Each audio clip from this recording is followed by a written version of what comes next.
C'était donc une vie heureuse, mais commencée avec les sacrifices, avec tout ça. Il ne faut pas croire que les parents n'étaient pas riches, puisque de toute façon, ils ont été reçus chez leurs parents. Voilà. Et mon père travaillait bien, il avait fait la guerre de 14, il savait ce que c'était, il s'était engagé très jeune.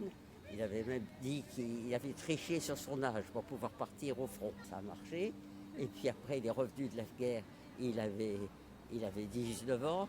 Il connaissait une jeune fille qui passait tous les jours la même avenue quand il était petit, jeune, et ils étaient amoureux.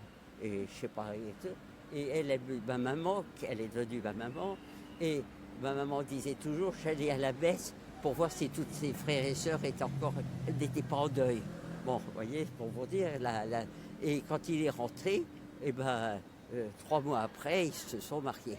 Malheureusement, elle a perdu sa maman, ma mère a perdu sa maman juste avant. Donc, elle n'avait pas de famille de son côté. Et mon père n'avait pas passé son bac chaud, il n'avait aucun diplôme.